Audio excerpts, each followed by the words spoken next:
2024년 4월 28일 오전 10시 3분 911에 신고 전화가 걸려왔다. 한 여성이 숲 속을 산책하던 중 자신과 친구들이 이상한 것을 발견했다고 신고했다. 무성한 덤불 속 평소 쓰레기가 버려지는 곳과는 거리가 먼 곳에서 그들은 여러 개의 큰 자루를 발견했다.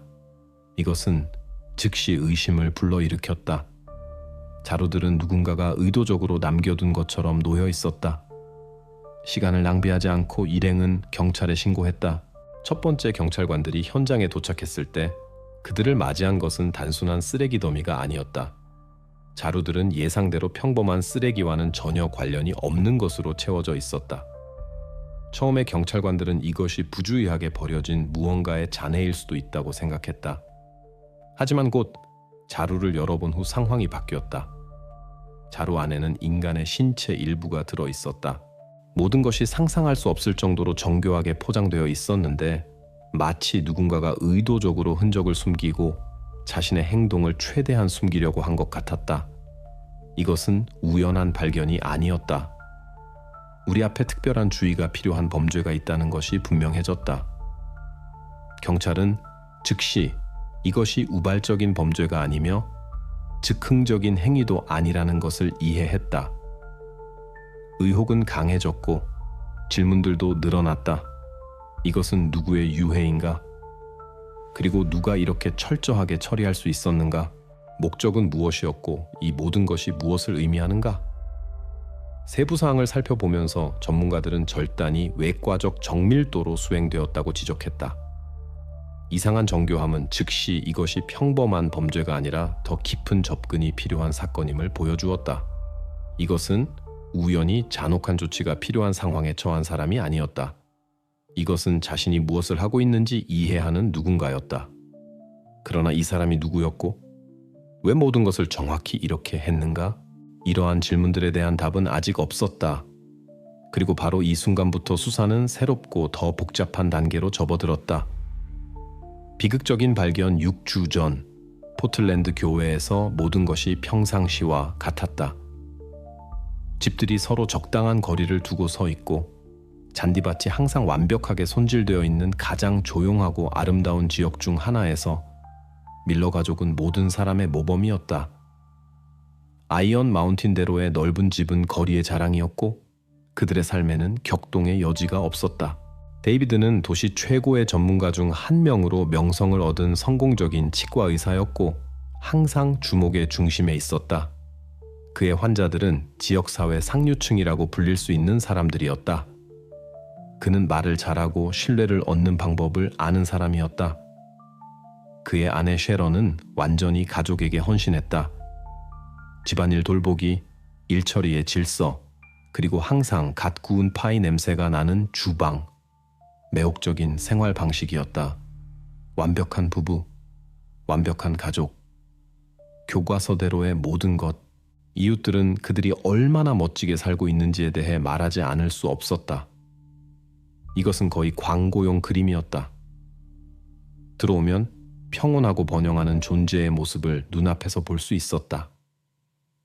완벽한 가족이라고 거리에서 한 번이라도 만난 모든 사람들이 밀러 가족에 대해 말했다.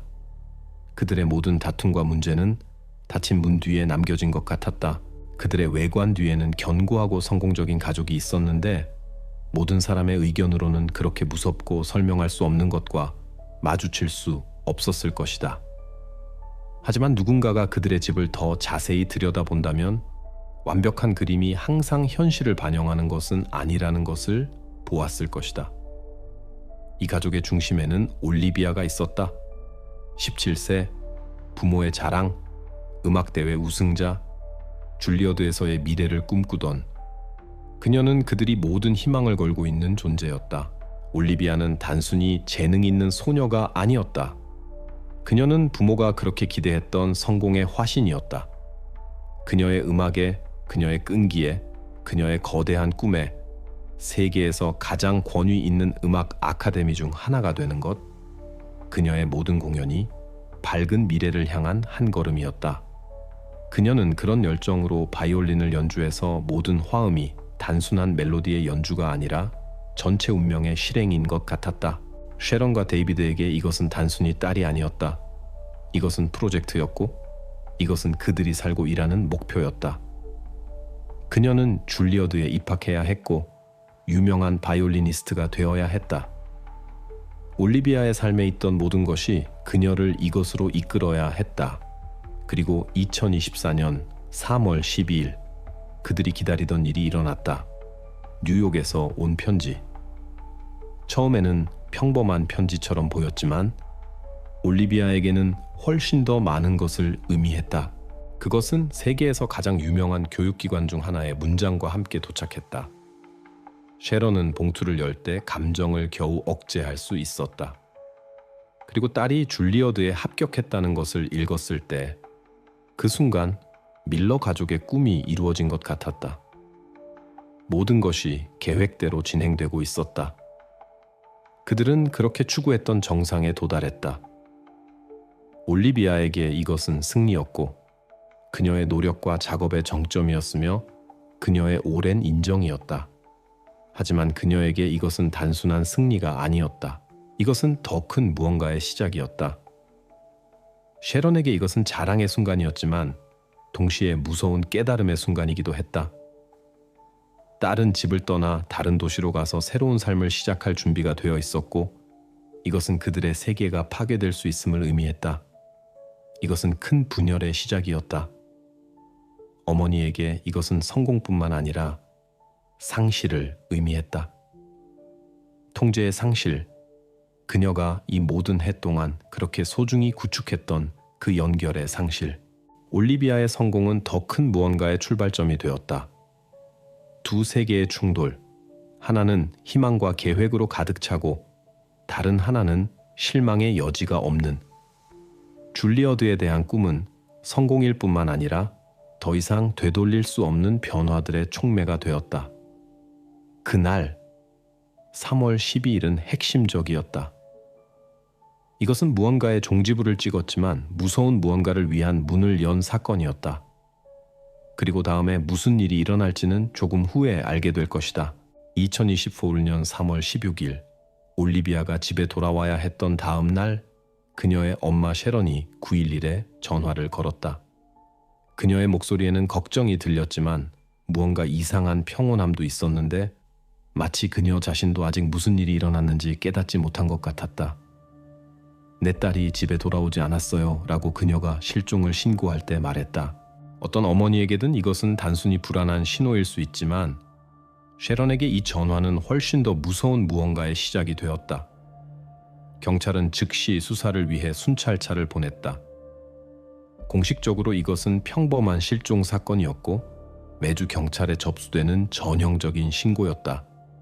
하지만 이미 2단계에서 수사는 뭔가 이상한 것을 알아채기 시작했다. 올리비아는 집에 돌아오지 않았지만 그녀의 실종은 우연한 것처럼 보이지 않았다. 겉보기에는 모든 것이 전형적인 10대의 다툼처럼 보였지만 초기 사건 버전은 곧 흔들리기 시작했다. 왜 그녀의 엄마는 특별한 동요를 보이지 않았는가? 왜 셰런의 말이 그렇게 평온하게 들렸는가? 히스테리 없이, 그런 상황에서 부모에게 특징적일 법한 것 없이? 경찰은 즉시 밀러 가족의 집으로 가서 초기 조사를 실시했다. 그리고 여기서 첫 번째 모순이 시작되었다. 올리비아의 방은 거의 비어 보였다. 처음에는 그녀가 그냥 나간 것처럼 보였지만 세부 사항들이 맞지 않았다. 침대는 정리되지 않았는데 이것은 소녀가 머물 계획이 없었다는 것을 의미할 수 있었다. 창문이 열려 있었는데 마치 그녀가 그것을 통해 나갔을 수도 있는 것처럼. 하지만 이것에도 불구하고 그녀의 모든 물건들이 제자리에 있었다. 항상 방 구석에 서 있던 바이올린, 교과서들, 컴퓨터, 모든 것이 손대지 않은 채로 남아 있었다. 이러한 모순들이 수사관들을 막막하게 했다. 창문이 열려 있다. 그것은 아마도 탈출을 의미하는가? 하지만 모든 물건이 제자리에 있다. 그것은 그녀가 떠날 계획이 없었다는 것을 의미하는가? 이 모든 것이 수사의 긴장을 조성했고 경찰관들은 가능한 설명들을 찾기 시작했다. 셰런은 이상하게도 딸의 실종이 그녀의 남자친구 케일럽과 관련이 있다고 확신했다. 그는 올리비아가 실종되기 전에 그녀를 마지막으로 본 사람이었다. 그들 사이에 최근 갈등이 있었고 더 이상한 것은 케일럽 자신이 밝혀진 바와 같이 그날 밤 자신이 어디에 있었는지에 대해 명확한 답을 주지 않았다는 것이다. 이 모든 것이 셰런으로 하여금 그의 유죄를 확신하게 했다. 그녀에게는 다른 선택지가 없는 것 같았다. 어머니의 말이 수사의 추가 단계의 주요 이유가 되었다. 그녀의 증언에 기초하여 경찰은 케일럽에 집중했다. 모든 것이 그와의 갈등이 올리비아 실종의 원인일 수 있음을 시사했다. 증거는 없었지만 동기는 명확했다. 수사관들은 남자친구를 주요 용의자로 집중했다. 경찰은 케일럽 신문을 위한 영장을 발부했고 이제 이 젊은 남자가 주요 관심 대상이 되었다. 이렇게 수사는 미리 계획된 경로로 나아갔다. 증거는 아직 손에 없었지만 케일럽에 대한 가설은 논리적으로 보였다. 하지만 이것은 첫 번째 단계일 뿐이었다. 앞으로 수사는 이러한 고발이 얼마나 그럴듯한지 그리고 실제로 사건이 어떻게 끝날지 알아봐야 했다. 케일럽이 신문을 위해 경찰서에 데려왔을 때 그의 행동은 즉시 주의를 끌었다. 그는 긴장해 있었다. 이것은 그런 상황에 처한 사람에게 드문 일이 아니었지만 그의 태도에는 의심을 불러일으키는 무언가가 있었다. 그는 조용히 앉아 있을 수 없었고 계속 옷을 고쳤으며 그의 손은 자주 떨렸는데 마치 설명할 수 없는 무언가를 숨기려고 하는 것 같았다. 이 모든 것이 기록에 남겨졌고 그의 모든 말이 점점 더 일관성이 없어 보였다. 형사들이 질문을 하기 시작했을 때 그의 답변은 점점 더 확신이 서지 않았고 일부 질문에는 전혀 명확한 답을 줄 수 없었다. 이것은 더 이상 단순한 긴장이 아니라 중요한 무언가를 숨기려는 분명한 욕구였다. 케일럽은 자신과 올리비아 사이에 실제로 다툼이 있었다고 확인했지만 그는 그것이 관계에서 흔히 있는 일반적인 갈등이었다고 주장했다. 그는 그들이 다툰 이후로 그녀를 보지 못했다고 주장했다. 하지만 모든 것이 그렇게 간단하다면 왜 그는 그렇게 긴장했는가? 왜 그의 행동이 실제로 무고하고 단순히 실종된 여자친구 때문에 걱정하는 사람과 일치하지 않았는가? 이러한 질문들은 답이 없었다.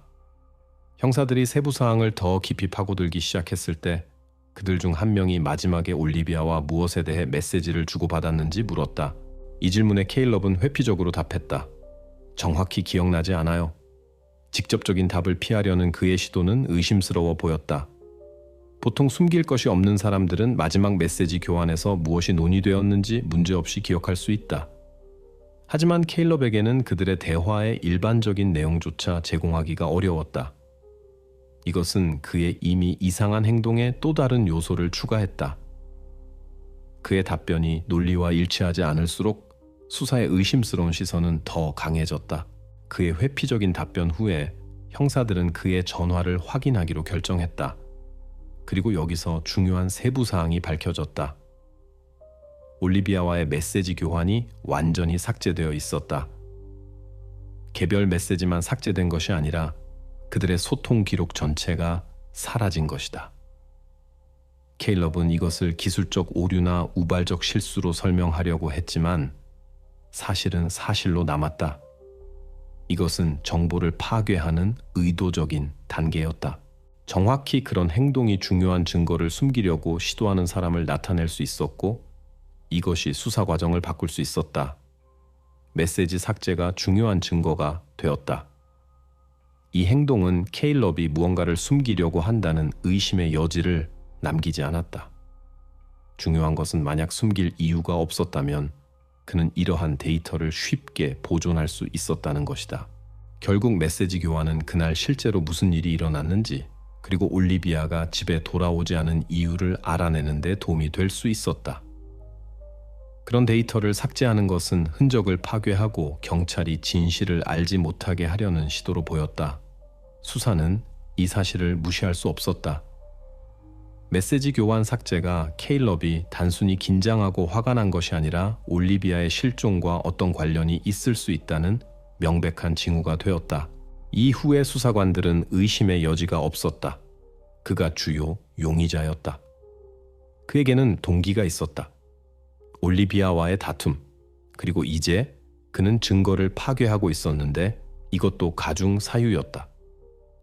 이 모든 것이 케일럽이 올리비아의 실종으로 이어진 사건들에 관여되어 있다는 것을 시사했다. 수사의 결정은 명백했다. 전화 확인과 그의 행동 분석 후에 케일럽은 주요하고 유일한 용의자가 되었다. 그의 행동, 신경질, 그리고 정보를 숨기려는 시도는 의심의 여지를 남기지 않았다. 경찰은 다른 용의자가 없었고 이제 수사의 임무는 고발에 충분한 증거를 수집하는 것이었다. 그들에게 남은 것은 올리비아에게 무슨 일이 일어났는지 그리고 케일럽이 그녀의 실종과 어떻게 연결되어 있는지 알아내는 것이었다. 하지만 지금까지 모든 정보는 오직 그를 가리키고 있었다. 수사 앞에 서 있던 질문은 간단했지만 결정적이었다. 올리비아가 실종된 밤에 케일럽은 어디에 있었는가? 경찰에게 알리바이의 부재는 이미 거의 유죄 판결이었고 이 사실은 수사에 있어 매우 중요했다. 자신의 무고함을 증명하기 위해 용의자는 범죄 현장에 있을 수 없었다는 확실한 증거를 제시해야 했다. 케일럽의 경우 그런 증거가 없었다. 그가 그날 밤 어디에 있었는지 물었을 때 그는 집에 혼자 있으면서 비디오 게임을 했다고 답했다. 처음에 이것은 그럴듯해 보였다. 많은 사람들, 특히 젊은 나이에 종종 혼자서 게임을 하며 밤을 보낸다. 하지만 문제가 있었다. 케일럽은 자신의 말을 확인해 줄 수 있는 증인을 제시할 수 없었다. 그는 혼자 있었다. 그리고 이것 자체가 이미 취약성을 만들었다. 알리바이가 약했고 증인 없이는 그의 주장을 확인할 수 없었다. 수사는 무고함에 대한 증거 없이는 케일럽이 주요 용의자로 남는다는 것을 이해했다. 경찰은 전화 요금 청구 데이터를 사용하여 그의 말을 확인하기로 결정했다. 이것은 알리바이가 다른 수단으로 확인되지 않을 때의 표준적인 관행이었다. 데이터 소스로서의 전화는 케일럽의 밤 시간 활동에 대한 주장을 확인하거나 거짓임을 증명할 수 있는 정보를 제공할 수 있었다. 이동통신사의 데이터는 케일럽이 추정되는 밤 활동 순간에 전화가 어디에 있었는지 보여주기에 충분했다. 결과는 흥미로웠다. 전화는 실제로 그날 저녁 그의 집 근처에 있었다. 이것은 그가 그 지역을 떠나지 않았다는 그의 주장을 확인하는 것이었다. 케일럽이 자신을 정당화할 수 있을 것 같았다. 다른 모든 것과는 독립적으로 그에게 유리한 것처럼 보이는 증거. 하지만 누구도 무시할 수 없는 한 가지 뉘앙스가 있었다. 문제는 전화의 위치 데이터가 케일럽이 실제로 집에 있었다는 것에 대해 아무것도 말하지 않는다는 것이었다. 그는 단순히 전화를 한 곳에 두고 자신은 그 시간에 다른 곳에 있을 수 있었다. 이것은 데이터의 신뢰성에 심각한 의문을 제기했다. 전화가 집 근처에 있었다는 것이 케일럽이 그 지역을 떠나지 않았다는 것을 증명하지는 못했다. 따라서 전화 위치에 대한 정보는 중요한 세부 사항 중 어느 것도 명확히 하지 못했다. 그것은 핵심 질문을 해결하지 못했다. 케일럽이 실제로 집에 있었는가? 아니면 자신이 집을 떠나는 동안 전화를 그 자리에 두었는가? 긴장이 계속 높아졌다. 수사는 이 정보를 무고함의 증거로 의존할 수 없었고 동일한 막다른 길로 돌아간 것 같았다. 정확히 이런 이유로 수사는 다른 증거를 찾아 계속되었다. 케일럽의 알리바이를 확인하거나 반박할 수 없다면 수사관들은 정보를 얻기 위한 다른 방법을 찾아야 했다. 전화 데이터가 필요한 답을 주지 않았다는 것이 분명했지만 아마도 다른 디지털 흔적들이 상황을 명확히 하는 데 도움이 될 수 있었다. 결정이 내려졌다. 수사는 더 깊은 분석을 위해 그의 모든 디지털 기기 압수 영장을 발부했다. 이것은 경찰이 그의 전화뿐만 아니라 컴퓨터, 게임 콘솔, 그리고 중요한 증거를 포함할 수 있는 다른 모든 기기들을 확인할 의도가 있다는 것을 의미했다. 이 조치가 수사의 마지막 희망이었다. 케일럽의 디지털 기기에 그날 밤 사건들에 대해 설명할 수 있는 증거가 숨겨져 있다면 이제 경찰이 그것을 찾을 기회가 있었다. 하지만 현재 수사는 대기 단계로 넘어갔다. 이제 전문가 분석 결과를 희망하는 것만 남았다. 케일럽은 계속 의심을 받고 있었다. 직접적인 증거가 없었음에도 불구하고 그의 행동, 약한 알리바이, 그리고 설득력 없는 설명들이 계속 의심을 불러일으켰다. 전문가들이 그의 기기들을 분석하는 동안 사건은 앞으로 나아가지 못했다. 시간은 흘렀고 수사는 어려운 상황에 처했는데 케일럽의 디지털 흔적에 무엇이 숨겨져 있는지, 그리고 그들이 어떤 발견으로 이어질 수 있는지 아무도 몰랐다. DNA 검사의 실험실 분석 과정은 며칠 동안 계속되었지만 결과가 마침내 경찰에 도달했을 때 공기 중의 긴장은 칼로 자를 수 있을 정도였다. 발견된 유해가 우연한 누군가에게 속할 수 없다는 것은 이미 오래전부터 분명했다.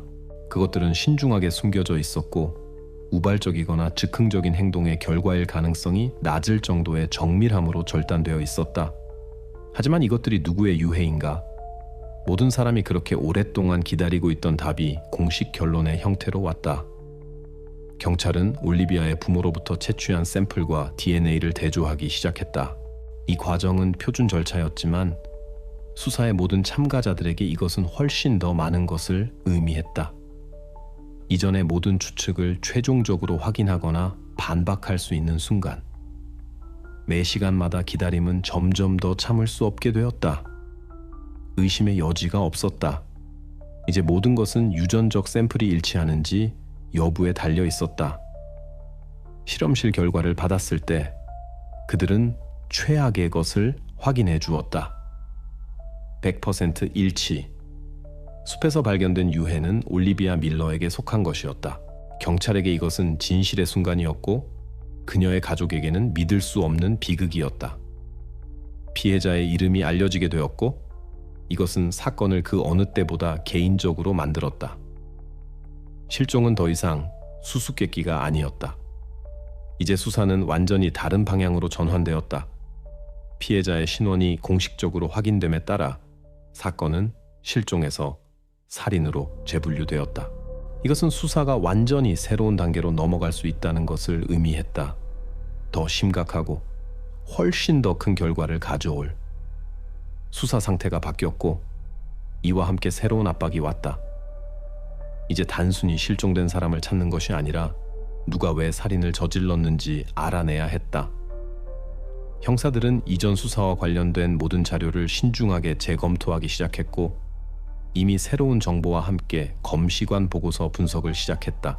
모든 세부 사항이 중요했고 이제 발견된 유해가 실제로 올리비아에게 속한다는 것을 알고 수사관들은 이미 익숙한 데이터를 다른 각도에서 연구하기 위해 돌아갔다. 그들은 절단의 세부 사항을 주의 깊게 조사했다. 이 모든 것이 너무 전문적으로 보였다. 우발적이기에는 너무 차갑고 냉정했다. 밝혀진 바와 같이 시체는 단순히 숨겨진 것이 아니라 보통 특정 기술을 가진 누군가에게서 기대할 수 있는 정밀함으로 해체되어 있었다. 이것은 우발적인 폭력이 아니었고 훨씬 더 불길한 무언가였다. 그리고 바로 그때 형사들은 이전에 제대로 평가할 수 없었던 한 가지 핵심 세부 사항을 알아차렸다. 첫 번째 검시 당시에는 그것이 중요해 보이지 않았지만 이제 모든 것이 바뀌었다.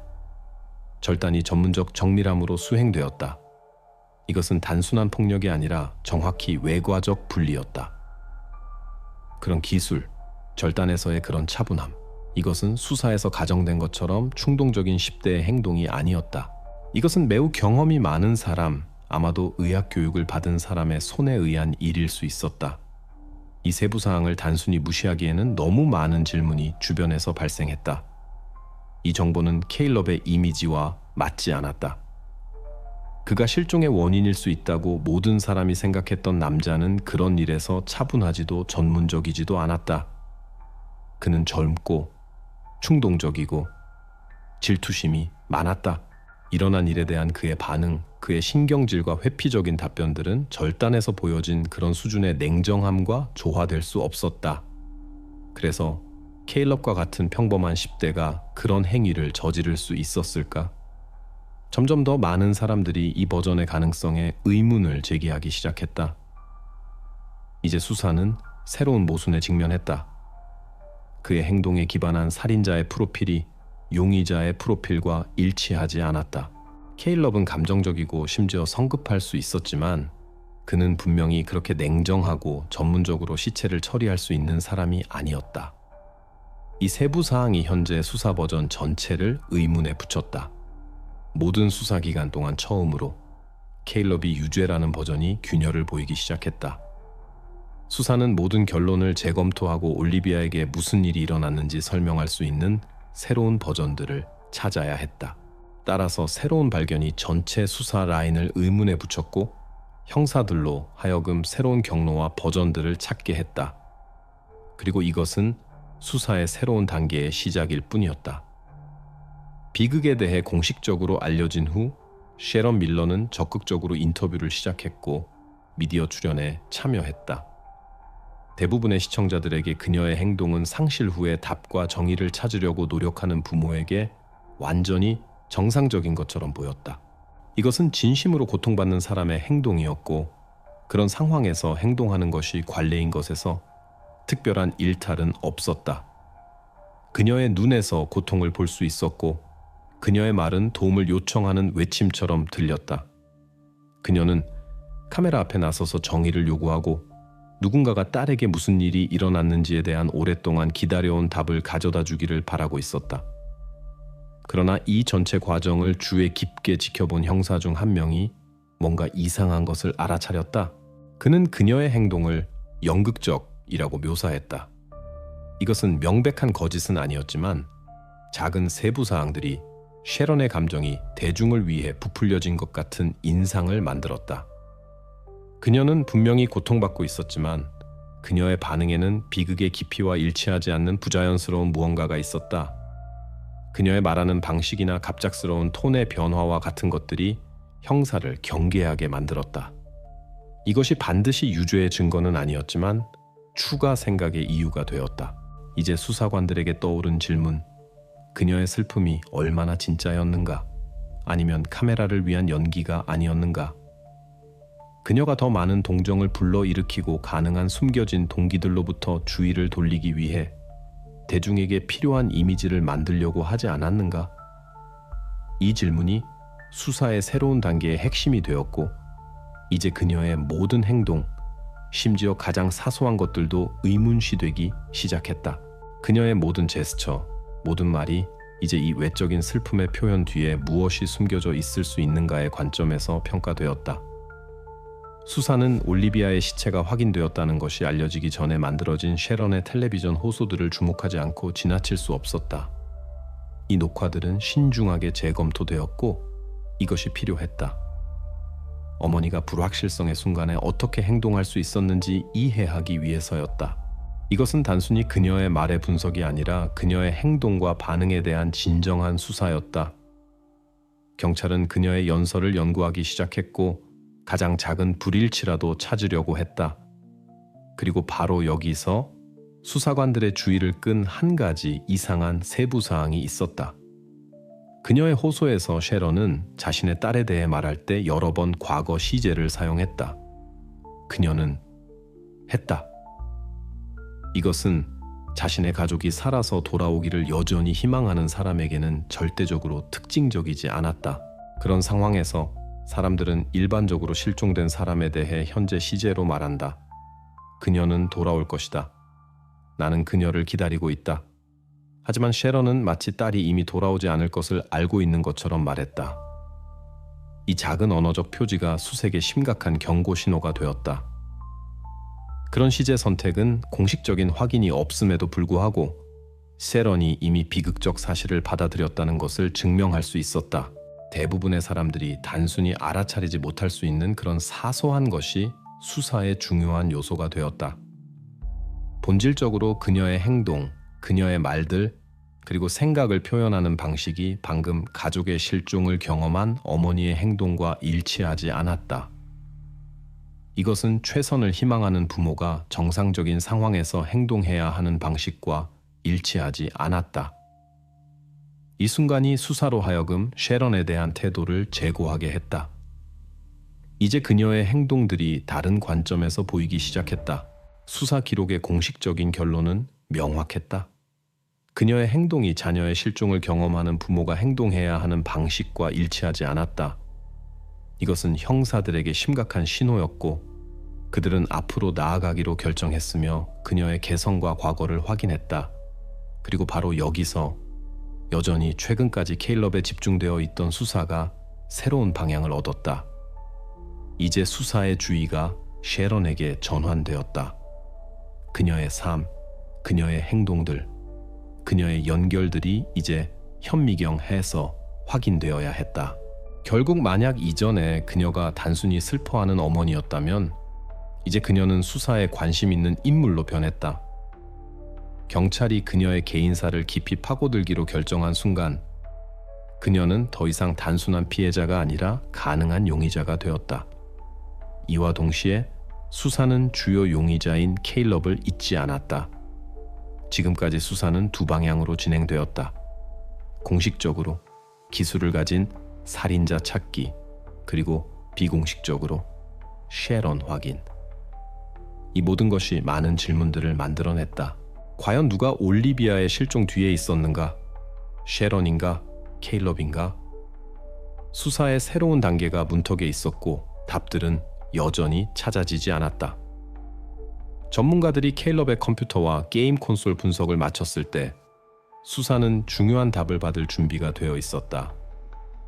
몇 주 동안 경찰관들은 이 전문 검사가 무엇을 보여줄지 초조하게 기다리고 있었는데 그것이 케일럽의 유죄를 최종적으로 확인하거나 모든 의혹을 완전히 해소해야 했기 때문이다.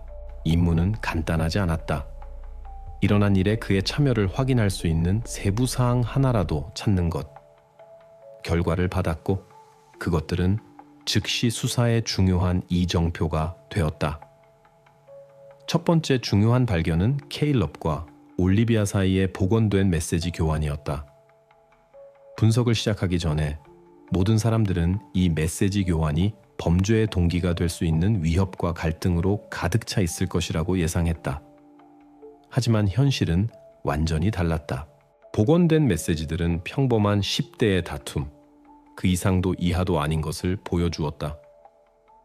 메시지 교환에는 가능한 생명에 대한 위협이나 누군가를 해치려는 의도를 나타낼 수 있는 것이 전혀 없었다. 모든 것이 평화적으로 해결될 수 있었던 단순한 오해로 귀결되었다. 그래서 이상하게도 이것은 가능한 동기에 대한 주요 버전 중 하나를 제거했다. 이제 동기 문제는 해결되었다.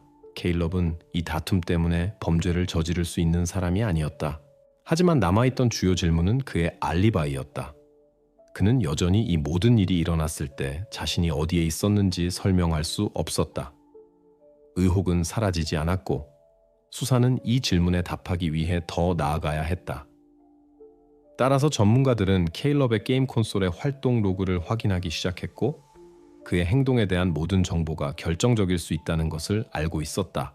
이 데이터는 올리비아가 실종된 순간에 그가 어디에 있었는지에 대한 명확하고 확실한 증거를 제공할 수 있었다. 말과 달리 서버 로그는 거짓말할 수 없다. 실제로 이 확인이 전체 그림을 드러낼 진정한 기회였다.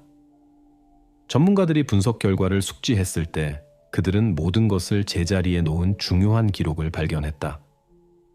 케일럽의 추정된 활동 순간에 올리비아에게 모든 일이 일어났을 때 그의 계정에 지속적인 네트워크 활동이 기록되었다.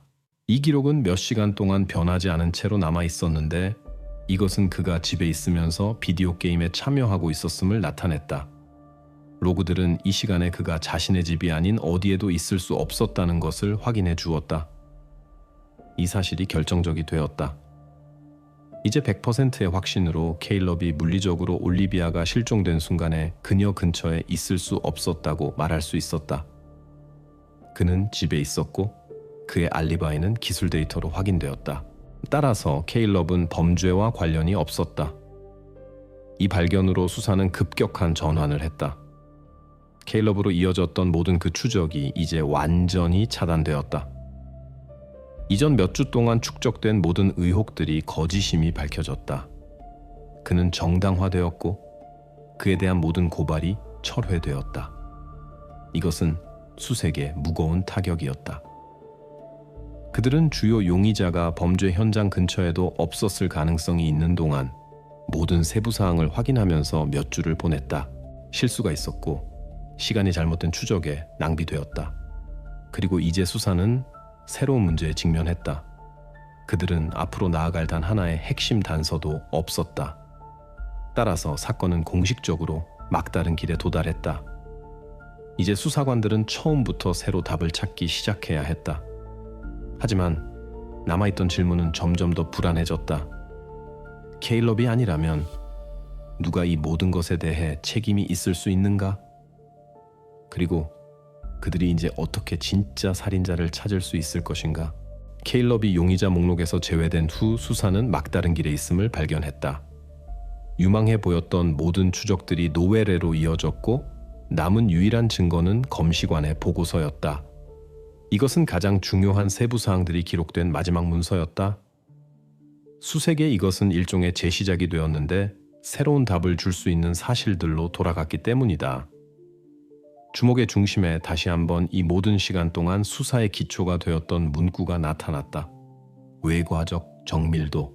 검시관이 자신의 보고서에서 언급한 절단의 세부 사항들이 이제 훨씬 더 큰 무게를 갖게 되었다. 매일 수사는 이러한 행동들이 우발적일 수 없었다는 것을 더욱 확신하게 되었다. 특정한 기술을 가진 누군가가 이것 뒤에 있어야 했다. 그리고 이 사실이 수사관들을 다시 질문으로 돌아가게 했다. 가족 중 누가 이것을 할 수 있었는가?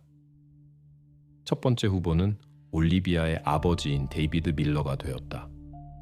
그는 아직 제대로 확인되지 않은 가족 환경의 유일한 남성이었다. 그의 직업인 치과의사는 즉시 주의를 끌었다. 결국 그런 직업을 가진 사람은 어떤 식으로든 해부학에 익숙해야 했고 아마도 그렇게 정밀하게 시체를 해체하는 데 필요한 기술들을 가지고 있었을 것이다. 이것은 충분히 논리적인 가설처럼 보였고 수사는 그의 알리바이를 확인하는 것을 더 깊이 파기로 결정했다. 데이비드의 알리바이는 즉시 확인되었고 그것은 매우 설득력 있어 보였다. 범죄가 일어난 밤에 그는 다른 주의 회의에 참석하고 있었다. 많은 사람들이 그의 존재를 확인할 수 있었다. 그 순간에는 데이비드에 대한 모든 질문이 사라지는 것 같았다. 하지만 수사는 끝까지 모든 것을 확인하지 않고 이 질문을 단순히 닫을 수 없었다. 호텔 청구서, 비디오 감시 카메라 기록, 증인 진술이 요청되었다. 이 모든 것이 그의 알리바이를 확인해 주었다. 그는 그 순간 범죄 현장에 있을 수 없었다. 증거들은 확실했다. 그의 알리바이의 모든 측면이 확인되었고 수색의 이 문제는 공식적으로 해결되었다. 데이비드 밀러는 용의자 범위에서 완전히 제외되었다. 이것은 수사관들에게 큰 실망이었는데 그들이 모든 것이 그를 가리킬 것이라고 거의 확신했기 때문이다. 이것은 그들의 직관과 논리가 실패했다는 또 다른 확인이었다. 그런데 이제 어떻게 해야 하는가? 모든 가능한 후보들이 확인되고 제외되었다. 의혹은 가까운 환경에 있던 사람들에게만 관련되었다. 수사는 귀중한 시간을 잃었고 잘못된 버전들을 확인하는 데 시간을 보냈다. 그들이 벽에 부딪힌 것 같았다. 유일한 선택은 범죄자의 자백이었지만 그들에게는 증거가 없었다. 이 순간에 형사 중 한 명이 일상적인 경로로 가야 한다고 결정했다. 단순히 양심을 깨끗하게 하기 위해서. 그는 셰런의 재정 활동을 확인할 것을 제안했다. 이것은 가장 흥미진진한 단계는 아니었지만 유용할 수 있었다. 아마도 그녀의 재정 문제나 최근 지출에서 필요한 추적을 줄 수 있는 무언가가 있을 것이다.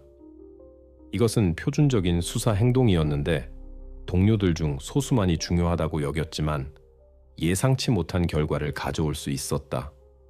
정확히 이 단계가 전환점이 되었다. 이것은 어떤 깨달음이나 새로운 증거 분석의 결과가 아니라 곧 수사 앞에 완전히 새로운 지평을 열어줄 관료적 확인이었다. 이것은 평범한 확인이 중요한 무언가를 드러낼 수 있는 경우가 될 것이다. 막다른 길에서 자신들을 발견한 수사는 표준적인 수사 행동으로 돌아가기로 결정했다. 재정 거래 확인. 이를 위해 3월에 대한 셰런 밀러의 신용카드 보고서가 요청되었다. 처음에는 이것이 새로운 정보를 줄 수 있는 것처럼 보이지 않았다. 대부분의 거래는 주부에게 평범한 것이었다. 식료품 구입, 생필품, 공과금 지불. 하지만 모든 단계가 예상치 못한 발견으로 이어질 수 있었고, 이것은 수사관들이 놓칠 수 없는 기회였다. 그리고 평범한 지출 중에서 명세서에 한 가지 이상한 거래가 나타났다. 올리비아가 실종되기 전날 대형 철물점에서 한 구입. 처음에 이것은 중요하지 않은 것처럼 보였지만 그런 구입이 즉시 수사관들의 주의를 끌었다. 그렇게 어려운 순간에 주부가 그런 가게에서 무엇을 살 수 있었는가? 특히 실종 당일에 셰런이 큰 가정 프로젝트를 준비하고 있다는 어떤 징후도 없었다는 점을 고려하면 이것은 흥미로웠지만 세부 사항이 알려지기 전까지는 그 이상은 아니었다. 수사가 구입 세부 사항을 요청했을 때 그들에게 새롭고 불안한 세계가 열렸다. 상품 목록에서 평범한 물품들 외에 더 의심스러운 것이 발견되었다. 처음 두 항목, 초강력 쓰레기 봉지들과 큰 롤의 폴리에틸렌 필름, 즉시 생각하게 했다. 이러한 물품들은 종종 증거 은폐와 연관되는데 이것이 경찰이 그들의 초기 가설을 구축한 그림을 직접적으로 연상시켰다. 실종 며칠 전에 구입된 물품들이 처음으로 무작위 구입이 아니라 신중하게 계획된 준비의 일부처럼 보이기 시작했다. 하지만 여기서 모든 것이 끝나지 않았다. 영수증에는 즉시 주의를 끈 또 다른 상품이 포함되어 있었다. 갤런의 산업용 표백제. 이 상품이 수색의 진정한 충격이 되었다. 표백제는 일반인이 일상적인 필요를 위해 필요로 하지 않을 물품이다. 그것은 흔적 제거, 특히 혈흔 은폐와 연관되며 이제 이 모든 구입이 증거 파괴를 위한 키트처럼 보였다. 이러한 물품들이 함께 구입된 것은 평범한 주부의 일상생활에서 어떤 논리적 설명도 없었다. 이것은 우연이 될 수 없었다. 이제 모든 것이 명확해졌다. 이러한 물품들을 하루에 구입한 것, 특히 올리비아가 실종되기 하루 전에 준비에 대해 말해 주었다. 이것은 충동적인 행동이 아니었다. 이것은 미리 계획된 단계였다. 셰런은 단순히 생필품을 구입한 것이 아니라 그녀는 훨씬 더 심각한 무언가를 준비하고 있었다. 이 발견과 함께 모든 것이 우연이기에는 너무 논리적인 그림으로 맞춰졌다. 수사의 이 단계에서 셰런에 대한 의혹은 직관적인 것에서 물질적 증거에 기반한 것으로 바뀌었다. 그녀는 더 이상 단순히 수사관들을 의심하게 만드는 행동을 하는 어머니가 아니었다. 이제 수사는 일어난 일에서의 그녀의 참여를 직접적으로 가리키는 첫 번째 진짜 추적을 가지게 되었다. 실종 하루 전에 이루어진 구입들은 범죄에 대한 준비가 아닌 다른 것이 될 수 없었다. 이러한 새로운 데이터들이 셰런을 피해자에서 용의자로 변화시켰다. 수사는 이제 그녀가 일어난 일의 목격자일 뿐만 아니라 조직자일 수 있다고 확신하게 되었다. 이제 문제는 다른 것이었다.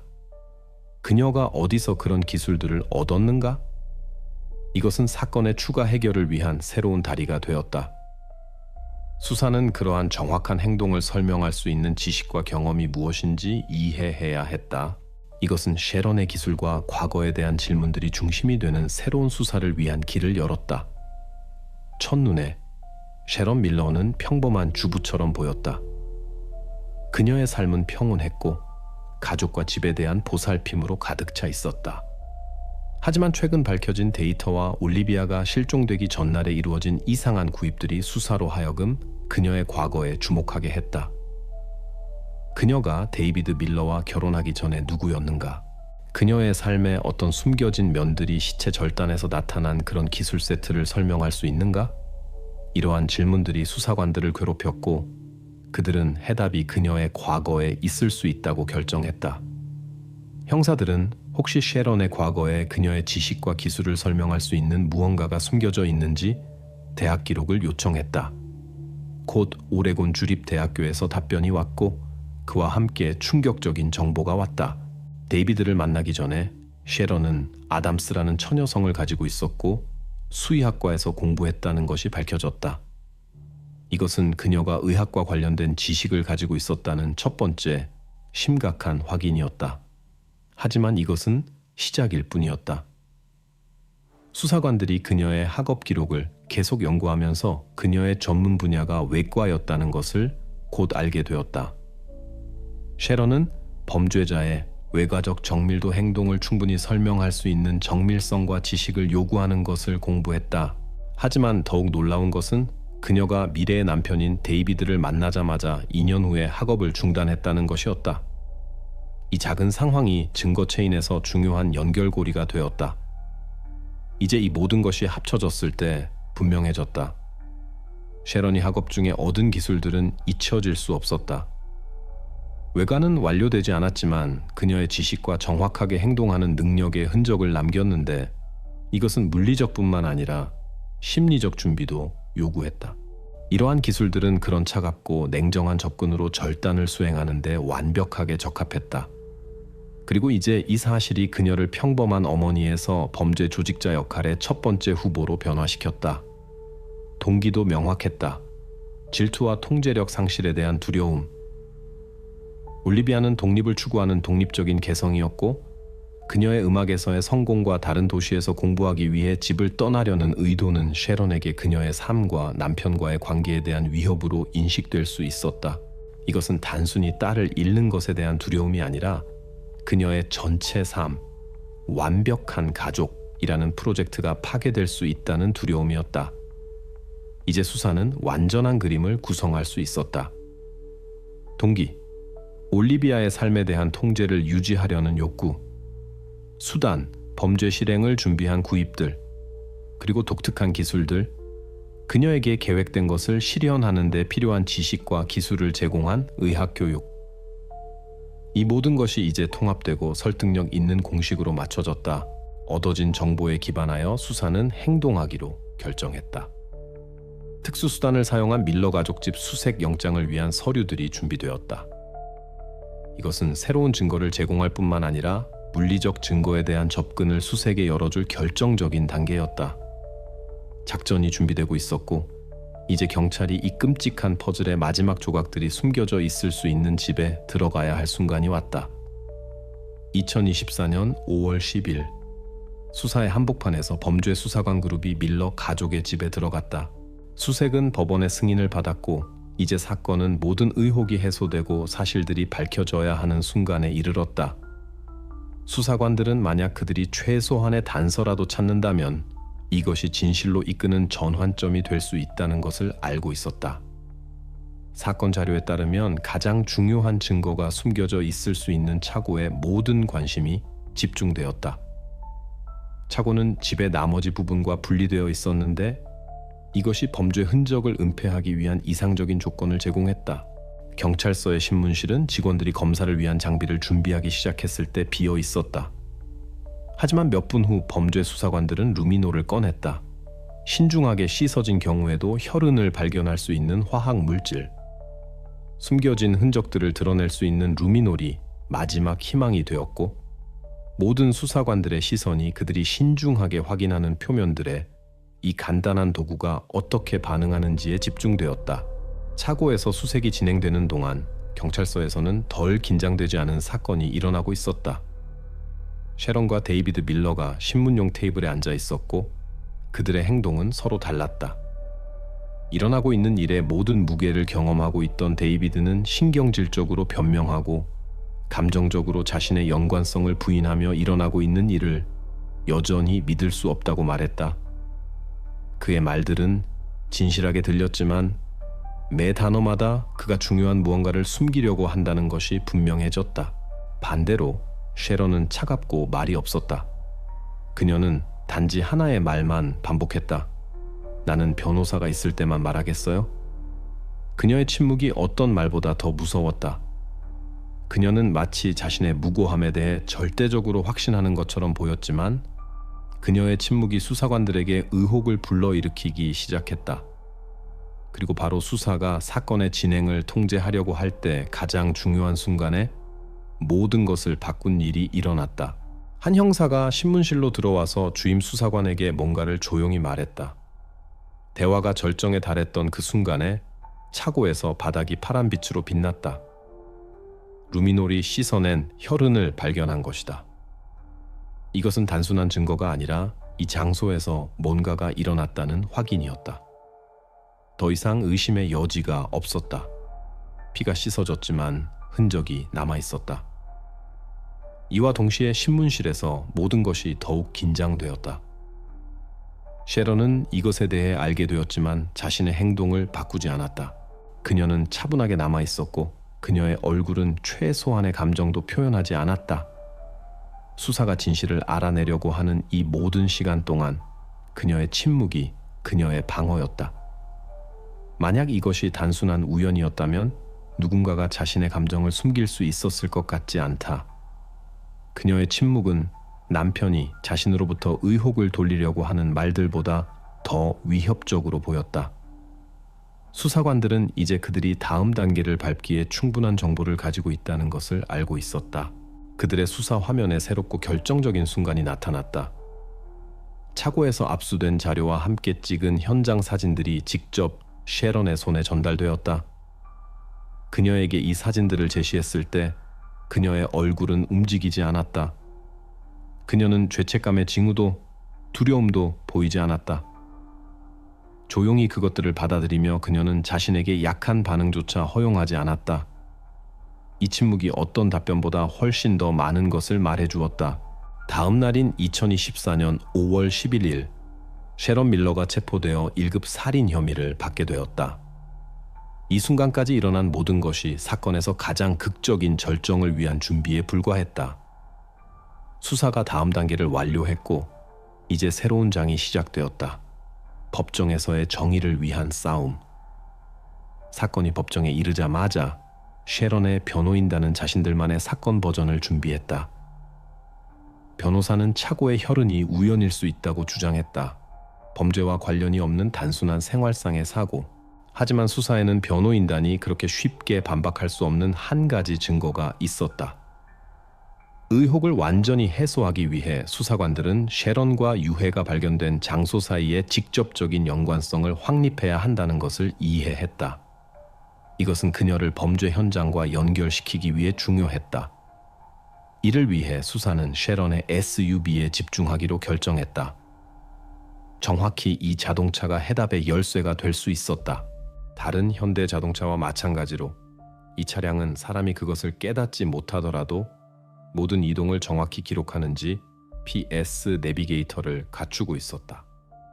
수사관들은 그들의 의혹을 확인할 수 있는 데이터를 찾기를 희망하면서 기술적 전문 검사를 위해 그녀의 자동차를 압수했다. 전문 검사 결과는 빠르게 왔다. 자동차의 온보드 컴퓨터에서 모든 여행을 기록하는 작동 중인지 BS 트래커가 발견되었다. 이것은 위치에 대한 정확한 데이터를 저장하는 진정한 블랙박스였다. 그리고 예상대로 이 데이터는 매우 중요한 무언가를 보여주었다. 이제 수사관들은 사건이 일어난 직후인 3월 16일 밤부터 17일까지 셰런이 어디에 있었는지 정확히 알 수 있었다. 이 밤들에 대한 GPS 데이터를 분석하면서 경찰관들은 의심의 여지를 남기지 않는 두 가지 사실을 발견했다.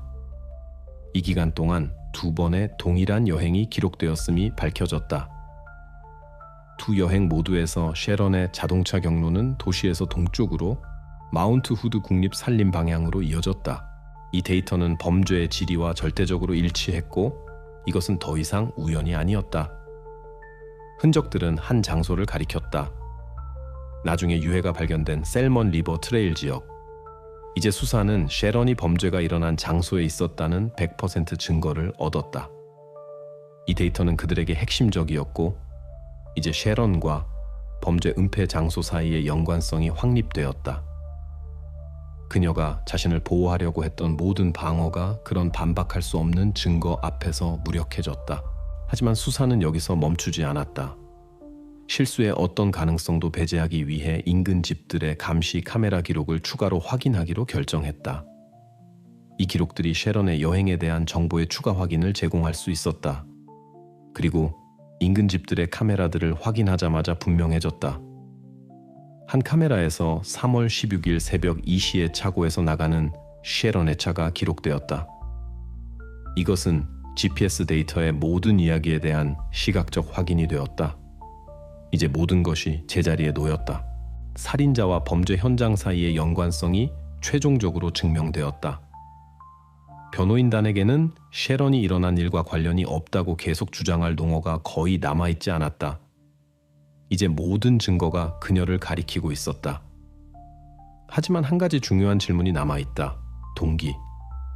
이제 모든 것이 왜 그녀가 그렇게 극단적인 조치를 취했는지로 귀결되었다. 이것이 일어난 일의 그림을 완전히 풀기 위해 남은 마지막 벽돌이었다. 모든 증거에도 불구하고 셰런 밀러는 자백하지 않았다.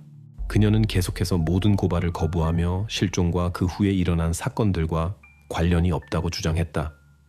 검찰에게 남은 것은 한 가지뿐이었다. 그녀가 왜 그렇게 극단적인 조치를 취하게 된 이유를 이해하는 것. 결국 어떻게를 증명하는 것은 한 가지이지만 왜는 완전히 다른 것이다. 배심원들을 그녀의 유죄에 확신시키기 위해 그녀의 행동을 설명할 명확한 동기를 찾는 것이 필요했다. 수사관들은 물리적 증거들을 이미 파악했다는 것을 이해하고 셰런과 딸 사이의 관계에 대한 어떤 단서라도 찾기 위해 올리비아의 물건들에서 답을 찾기 시작했다. 메시지 교환, 일기, 오래된 사진들. 이 모든 것이 셰런의 머릿속에서 무슨 일이 일어나고 있었는지 이해하는 열쇠를 줄 수 있었다. 그리고 바로 개인 물건들 중에서 그녀의 방 매트리스 아래에서 개인 일기가 발견되었다. 이 일기는 진정한 발견이 되었다. 이것은 무덤에서 말하는 피해자의 목소리였고 올리비아의 삶의 마지막 몇 주 동안 어머니와 딸 사이에 실제로 무슨 일이 일어나고 있었는지 이해할 수 있는 유일한 기회였다. 일기에는 아마도 결코 음성화되지 않았을 생각들과 경험들이 기록되어 있었다. 마치 이 기록들을 통과하면서 수사는 일어나고 있던 일의 그림을 복원하려고 했지만 매번 전화는 더 많은 공포를 추가할 뿐이었다. 일기의 발췌문들을 읽은 후 검사는 올리비아가 줄리어드 합격 소식을 받았을 때와 관련된 가장 생생한 인용문 중 하나를 낭독했다. 엄마가 줄리어드 때문에 스캔들을 일으켰다. 그녀는 내가 떠나는 것이 배신이라고 말했다. 이 말들은 올리비아에게 어머니가 자신의 성공을 위협으로 받아들인다는 것을 결정하는 것이 얼마나 고통스럽고 어려웠는지를 보여주었다. 하지만 이 기록은 시작에 불과했다. 더 나아가 더욱 불안한 줄들이 이어졌다. 때때로 그녀의 시선이 나를 무섭게 한다. 그녀는 내가 아무데도 가지 않는 것이 낫다고 말했다. 절대로.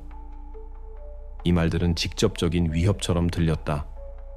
이제 이것을 회고적으로 보면 그것들은 새로운 의미를 갖게 되었다.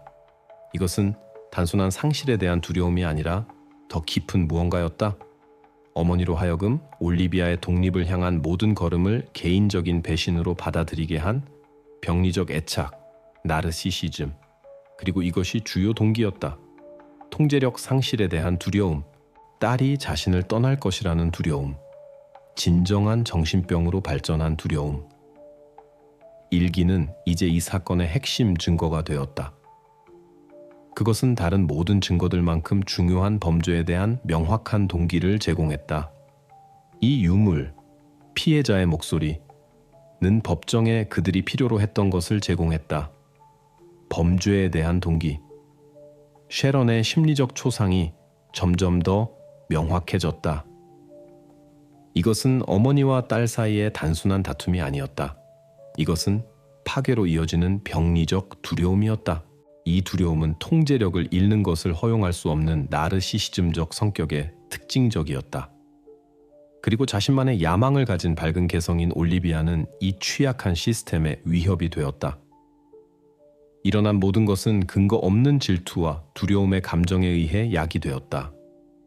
이제 검찰은 증거뿐만 아니라 명확하게 공식화된 동기를 가지게 되었다. 퍼즐의 모든 조각들이 연결되었다. 수사는 이러한 증거들을 법정에서 제시할 준비가 되었다. 그들은 모든 필요한 요소들을 가지고 있었다.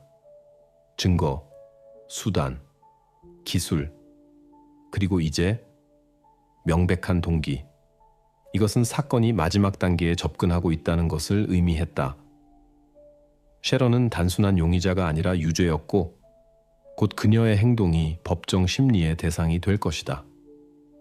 법정에서 검사는 배심원들에게 올리비아의 실종으로 이어진 사건들의 상세한 재구성을 제시했다. 이것은 모든 증거와 사실들을 통합된 그림으로 결합하여 범죄가 정확히 어떻게 저질러졌는지 이해할 수 있게 하는 사건의 중요한 부분이었다. 처음부터 끝까지의 모든 단계가 이제 명확하고 분명해졌다. 범죄의 첫 번째 단계는 피해자를 무력화시키는 것이었다. 독성학적 분석 데이터는 올리비아의 조직에서 수면제 흔적이 발견되었음을 보여주었는데, 이것은 그녀가 끔찍한 일이 일어나기 전에 의식을 잃었다는 버전을 확인해 주었다. 셰런은 딸이 잠들고 저항할 수 없도록 계획하면서 저녁채 그것을 섞었다. 이것은 어떤 투쟁이나 비명의 가능성을 배제하는 냉혈하고 신중하게 계획된 단계였다. 모든 것이 조용하고 눈에 띄지 않게 이루어졌다. 올리비아가 잠들었을 때 셰런은 딸이 깊은 잠에 빠지기를 기다린 후 베개로 질식사시켰다. 의학적 결론에 따르면 사망 원인은 질식이었고 투쟁의 흔적은 없었다. 범죄의 이 순간이 특히 끔찍했다. 살인은 조용히 저질러졌고 투쟁의 흔적도 주의를 끌 수 있는 소음도 남기지 않았다. 셰런은 결단력이 있었을 뿐만 아니라 우연의 여지를 남기지 않는 그런 차가운 계산으로 행동했다. 올리비아가 목숨을 잃은 후 셰런은 그녀의 시체를 차고로 옮겼다. 그녀는 이를 위해 정원용 손수레를 사용했다.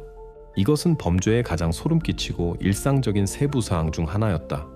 초자연적인 것은 없고 단순한 평범한 손수레였지만 그녀의 맥락에서 그것은 새로운 의미를 얻었다. 셰런은 범죄의 물리적 부분을 빠르고 효율적으로 처리했다. 차고에서 펼쳐진 필름 위에서 셰런은 절단을 시작했다. 나중에 발견된 혈흔과 표백제 흔적들이 이것이 정확히 그곳에서 일어났다는 것을 직접적으로 가리켰다. 그녀는 과거에 수의외과를 공부했을 때 얻은 지식을 가지고 있었다. 이러한 기술들이 그녀로 하여금 외과적 정밀도로 시체를 절단하면서도 그녀를 노출시킬 수 있는 흔적을 남기지 않게 했다. 겉보기에는 모든 것이 동물들과의 평범한 작업처럼 보였지만 실제로는 그녀가 이러한 지식을 끔찍한 목적으로 사용한 것이었다. 그 후 이틀 밤에 걸쳐 셰런은 나중에 시체 일부가 발견된 숲으로 유해를 운반했다. 이것은 그녀의 차가 유해를 처리한 마운트 후드 국립 산림 방향으로 향했다는 것을 보여준 GPS 데이터로 확인되었다. 이러한 데이터가 사건의 연쇄를 완전히 복원할 수 있게 한 재구성의 마지막 벽돌이 되었다. 이제 판사들, 배심원들, 그리고 수사관들은 모든 일이 어떻게 일어났는지에 대한 완전한 그림을 가지게 되었다. 사건의 재구성은 올리비아가 실종된 밤에 정확히 무슨 일이 일어났는지 정확히 이해할 기회를 주었다. 모든 증거와 사실들이 하나의 끔찍한 이야기로 수렴되었고 이제 이것을 법정에서 제시하는 것만 남았다. 법정에서 변호인의 마지막 증언은 셰런의 남편인 데이비드였다. 그는 끝까지 그녀의 무고함을 믿었다. 그는 그녀를 사랑하는 어머니로 묘사하며 아내의 행동에서 아무것도 알아차리지 못했다고 주장했다. 이러한 증언이 변호인의 마지막 희망이 되었다. 반대 신문이 시작되었을 때 검사는 데이비드에게 함정이 된 질문을 했다. 당신은 당신의 아내가 당신의 딸을 사랑했다고 주장하십니까? 데이비드는 확신에 차서 그렇다고 답했다. 검사는 계속했다. 그렇다면 당신의 딸이 당신 아내의 사랑에 대해 무엇을 썼는지 읽게 해주십시오. 그리고 그는 올리비아가 두려움에 대해 쓰고 어머니가 자신의 성공을 배신으로 받아들였다는 것에 대해 쓴 일기의 발췌문들을 낭독했다.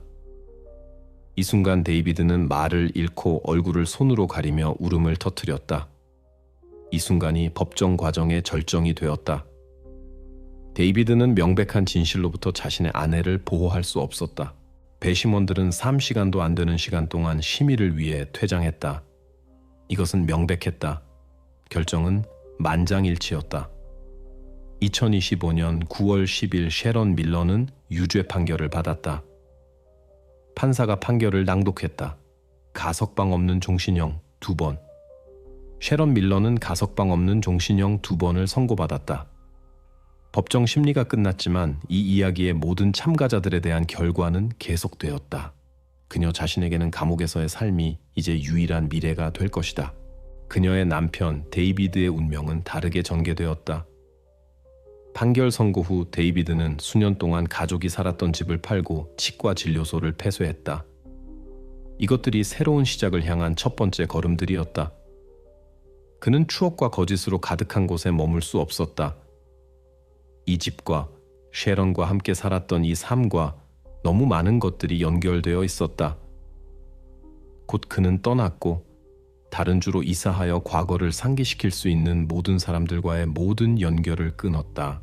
데이비드의 삶은 파괴되었고 이제 그는 일어난 일의 그림자 속에서 계속 존재하고 있었다. 이 이야기는 일반 대중에게 거의 알려지지 않은 채로 남았다. 추가적인 공적 상처를 피하려고 노력했던 데이비드의 친척들의 요청에 따라 사건은 언론에서 큰 보도를 받지 않았다. 모든 것이 조용히 사회의 눈으로부터 숨겨져서 일어났다. 우리는 이제 이 이야기를 잊혀지고 숨겨진 것으로 이야기하며 그것의 비극성과 방관자로 남은 사람들의 내적 투쟁을 강조한다. 이것은 누군가가 그것을 여러분 앞에 조금 열어보려는 결심이 없었다면 아무도 듣지 못했을 이야기이다. 한 가지 중요한 질문이 답 없이 남았다. 데이비드가 무슨 일이 일어나고 있는지 알고 있었는가? 아니면 그가 자신의 아내의 마지막 피해자였는가? 수사는 그의 인지 여부를 최종적으로 증명하거나 반박할 수 없었다. 이것은 이 비극에 연루된 모든 사람의 양심에 맡겨졌다. 그가 이 끔찍한 범죄의 공범이었는가? 아니면 단순히 자신 옆에서 일어나고 있던 일을 알아차리지 못했을 뿐인가? 이 질문은 아마도 영원히 답 없이 남을 것이고 이 모든 이야기와 마찬가지일 것이다. 어쨌든 쉐런은 이제 감옥에서 남은 생애를 보낼 것이고 데이비드는 한때 집이라고 불렀던 곳에서 멀리 떨어진 어딘가에서 살 것이다. 하지만 이 모든 사실들에도 불구하고 그들의 가족들을 파괴한 그 비극의 진정한 대가는 여전히 측정될 수 없다. 그리고 아마도 이것이 그것을 진정으로 끔찍하게 만드는 것이다.